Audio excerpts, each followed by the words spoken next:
Em dic Fede i estic construint un llaüt mallorquí. En aquest capítol vaig a comprar la fusta per la quilla i les rodes i parlaré de quina decisió he pres en quin tipus de fusta utilitzar.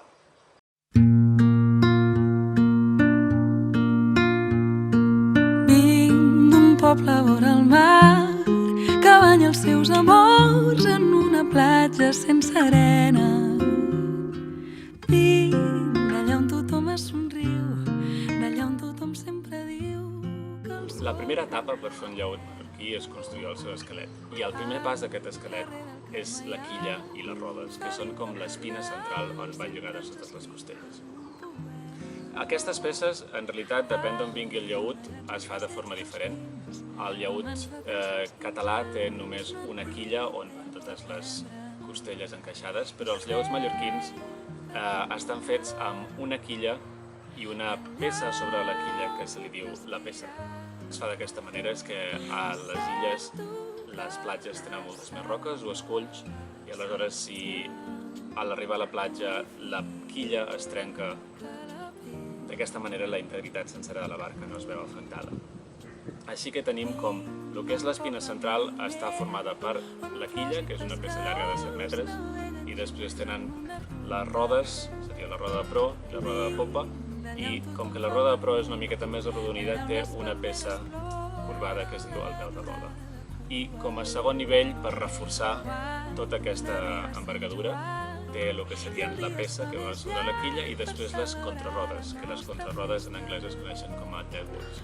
I aquestes peces li afegeixen estabilitat a la barca i és on totes les costelles i tot el folrat del barco Sempre torno al mar, allà puc respirar i sento que la sal m'abraça i em purifica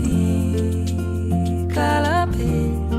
Una de les primeres decisions que he de prendre és quina fusta utilitzaré per fer aquest esquelet de la quilla i les rodes. I entra una miqueta en quin és el concepte d'aquest projecte que estic començant. Per una banda, m'agradaria seguir de forma tan tradicional com pugui els planos, la tradicionalitat de fer aquests llaüts a Mallorca i a la costa catalana. Però per altra banda també penso que és molt interessant que visc en una illa tropical de tradició xinesa i aborigen, on les fustes que s'aconsegueixen aquí són completament diferents. Tradicionalment els llaüts mallorquins estan fets d'alzina mediterrània, a la costa catalana també tenen moltes peces fetes d'olivera, i això són fustes que seria impossible trobar aquí. Per altra banda, aquí s'aconsegueixen fustes molt diferents. I quan vaig anar a preguntar quins tipus de fustes hi havia en el molí, em van dir molts noms, tots en xinès, que no sabia què són, així que me'ls vaig apuntar, els he anat traduint un a un, i fustes que són conegudes, a nivell a tot el sud-est asiàtic o fins i tot a Hawaii se'n troben. Per altra banda, hi ha fustes en què he estat incapaç de traduir o trobar cap tipus d'informació vàlida que em permeti fer una decisió sobre si aquestes fustes són bones o no. Després d'informar-me sobre aquests tipus de fusta, la decisió que he pres ha sigut d'utilitzar un arbre que es diu Formosa Coa, que és un tipus és de les famílies de les acàcies, però completament diferents de les acàcies que podríem conèixer a Europa. El factor més important que m'ha fet decidir per aquest tipus de fusta és que aquí a Taiwan durant centenars d'anys s'ha utilitzat per construir barques, especialment les parts de més a baix que estan en contacte amb l'aigua. Em vaig posar en contacte amb el molí de fusta i m'han trobat uns quants arbres de coa i me'n vaig a tallar-los.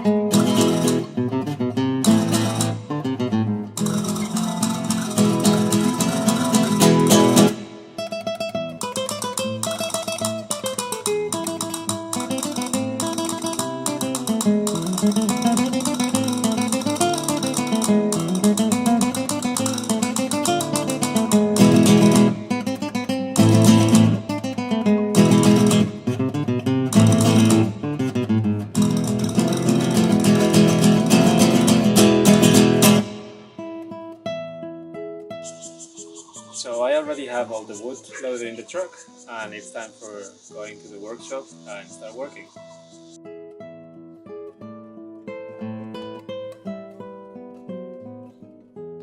So I found a new working space, let me show you. So this is my new workshop. I just found it recently. This used to be an old pig farm that was abandoned for many years, and recently some friends, they rented out the place and they offered me a space. I have all the wood already inside the space, stored over here, ready to work.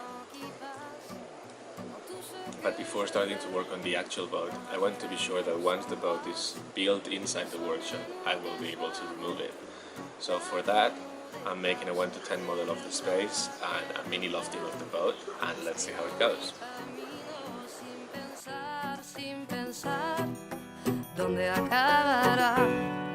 Dans mes joies, dans mes peines, dans mes choix, dans mes larmes, je laisse aller mes sentiments. Au mieux on écrit son chemin comme on se soigne, pour aimer indifféremment. Sur les sables mouvants d'un passé qui s'effondre, je me raccroche à ce que j'aime, prenant soin de chaque seconde. Les heures prendront soin d'elles-mêmes. Que vendrá, escribo mi camino sin pensar, sin pensar. ¿Dónde acabará? Que vendrá, y escribo mi camino. Si me pierdo es que ya me he encontrado y sé que debo continuar. So now I've made sure that the boat will be able to leave the workshop when it's completely built.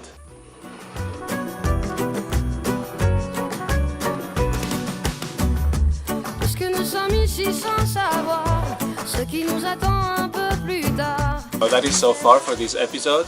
I've actually already started working with some of the timbers, but I don't want to make the video too long.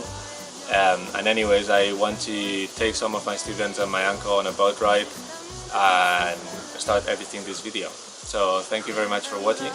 Que vendrá, jusqu'où j'irai, j'en sais rien, sin pensar, sans penser à demain. Que